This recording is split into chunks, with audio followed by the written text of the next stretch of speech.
Hey friends, our hero Nintendo continues his journey to become the next Pokemon champion in the Sinnoh region. If you missed the last video, please check it out in the description down below. So our hero makes his way to Route 202 when all of a sudden Dawn, who we now know has a huge crush on us, stops us to show us how to catch Pokemon. Again, we've done this many times before, but if this means we get to get closer to Dawn, then sure, I'll do this elementary tutorial with her. After her taking about a year trying to catch this Bidoof, she gave us 20 Pokeballs. Wow, she really seems to like us.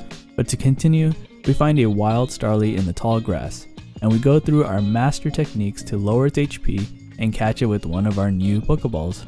We make our way through Route 202 and beat down on the kids that kept wanting to prove that they are good trainers. Well, they should just stick to their day jobs because they got completely rolled. So finally we reach the fancy Jubilite City, and of course, Dawn is there waiting for us. Alright, can she not make it as obvious how she feels about us? She tells us to go check out the trainer school that's here in the city, and that Barry is actually there too. Which is perfect because his mommy wanted me to drop something off for him. And as customary, I made a quick stop to say hi to my favorite Nurse Joy. Don't tell the Nurse Joy from San Jim Town, please. Alright, now we made it to the trainer school, and we gave Barry the parcel, which in turn he said he had a town map already, so he just gave us that extra one. While still at school, I found these two students who were talking about the electromagnetism and quantum mechanics of how a Pokemon should be trained in battle with. Well, I guess I should just show them both what real training is, where you just keep picking random moves until you see the opponent's HP go bye-bye.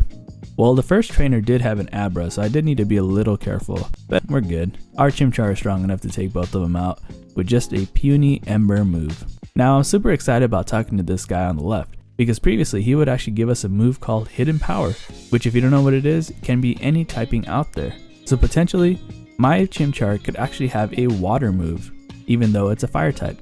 Oh man, I'm so excited, it's like getting ice cream all over again. But wait, he gave us TM10, which is just work up?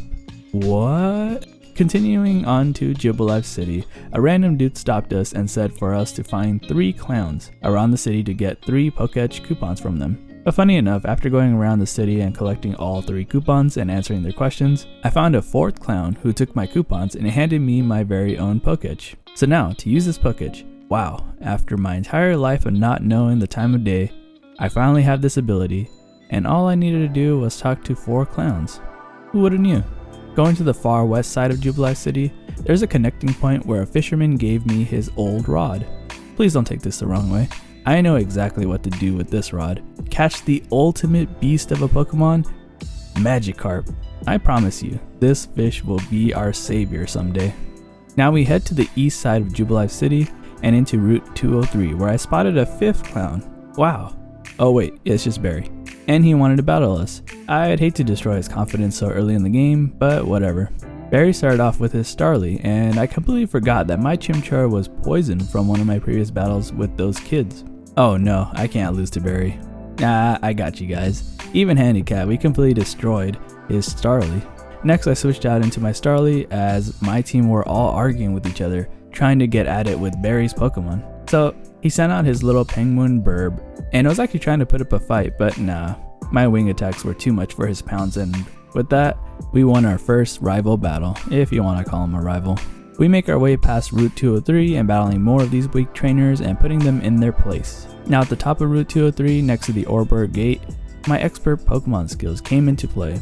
As a professional, I know that Abra can be found in this patch of grass to the left. I also know that Alakazam is super fast and super strong psychic Pokemon. And I also know that I have a move called Taunt with my Chimchar, so I can prevent Abra from using Teleport to get away. This is all coming together, all according to plan. I ran around the grass a few times, and not too long after, I found Abra.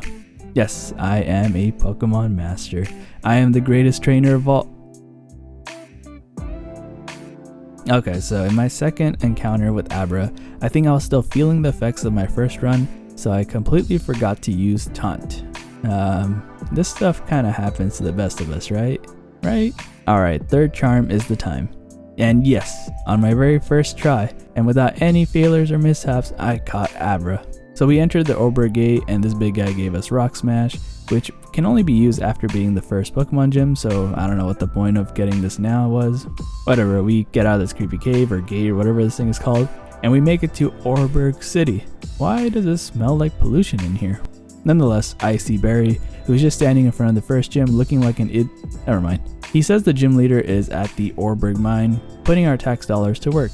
Making our way down the mine, we find this guy who is showing off his smashing techniques on me. He's a weird one for sure, which probably means he's a gym leader. So we make our way back up the mine, but we stumble upon an Onix, which all I can think of was how amazing it's gonna look when it's a Steelix. I just met her and I already want her to change her looks.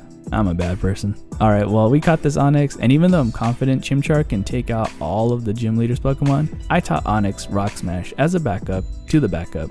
But again, I know I won't be needing it. With the deep breath in and out, it's that pollution.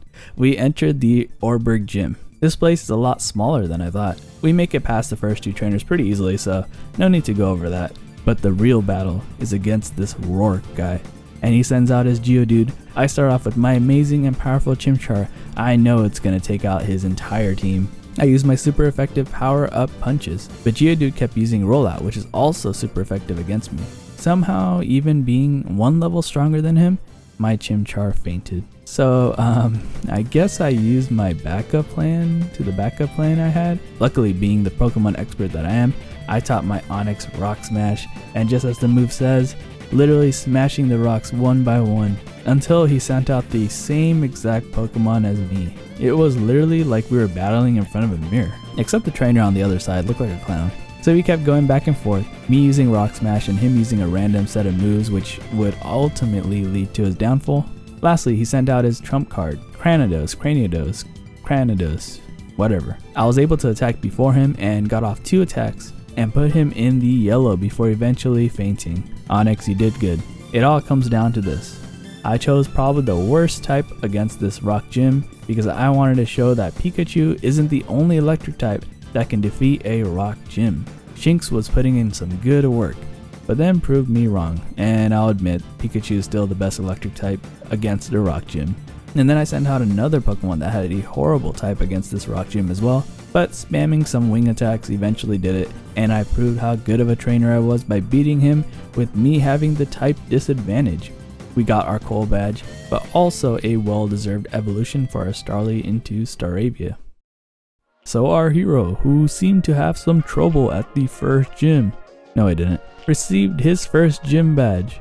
After this poorly display of training and battling skills, will he be able to become a Pokemon champion?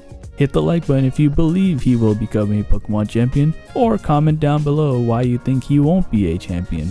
Also subscribe if you're new to the channel and want to watch the rest of the journey. Until next time, friends.